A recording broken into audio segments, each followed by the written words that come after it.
बहुत समय पहले की बात है। एक छोटे सा राज्य में एक स्वार्थी राजा शासन करता था। उसका नाम राजा विक्रम था।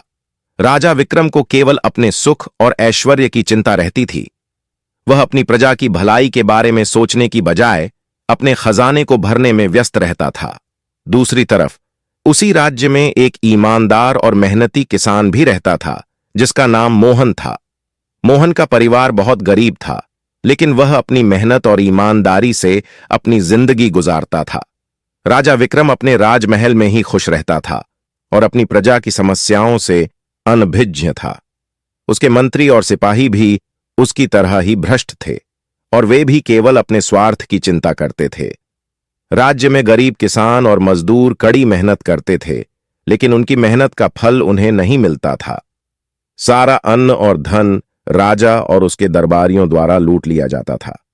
मोहन एक ऐसा किसान था जो अपने छोटे से खेत में दिन रात मेहनत करता था। उसके पास थोड़ा सा ही जमीन का टुकड़ा था, लेकिन वह उसमें अपनी पत्नी और बच्चों के साथ मिलकर अन्न उपजाता था। मोहन का सपना था कि एक दिन उसकी मेहनत रंग लाएगी और उसके बच्चे अच्छे स्कूल में पढ़ सकेंगे। एक दिन राजा विक्रम ने अपने राज्य के सभी किसानों को अपने महल में बुलाया। राजा ने घोषणा की कि अगले 3 महीने में जो किसान सबसे ज्यादा अन्न उपजाएगा, उसे राजमहल में नौकरी मिलेगी और उसके परिवार को सभी सुविधाएं दी जाएंगी। यह सुनकर सभी किसान बहुत खुश हुए और मोहन ने भी सोचा कि यह उसके जीवन का सबसे बड़ा अवसर है। मोहन ने अपनी पूरी मेहनत लगा दी और रात दिन काम करने लगा, लेकिन उसकी मुश्किलें कम नहीं हुईं। उसके खेत में एक दिन बाढ़ आ गई और उसकी फसल बर्बाद हो गई।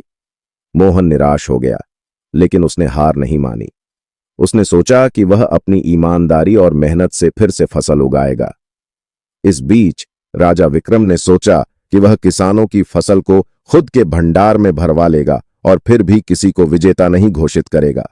उसने अपने सिपाहियों को आदेश दिया कि वे किसानों की फसल को जबरदस्ती ले आएं। सिपाही गए और किसानों की मेहनत से उगाई गई फसल को छीन लिया। जब सिपाही मोहन के खेत पर पहुंचे तो उन्होंने देखा कि मोहन की फसल पहले ही बर्बाद हो चुकी थी। उन्होंने सोचा कि मोहन के पास कुछ नहीं है और उसे छोड़ दिया, लेकिन मोहन ने अपनी मेहनत नहीं छोड़ी और उसने खेत को फिर से तैयार किया। उसने अपने छोटे से खेत में फिर से बीज बोए और अपनी पत्नी और बच्चों के साथ मिलकर दिन रात मेहनत की। मोहन की ईमानदारी और मेहनत से भगवान भी प्रसन्न हो गए। एक दिन उसकी फसल बहुत अच्छी हो गई और उसके खेत में भरपूर अन्न उपजा।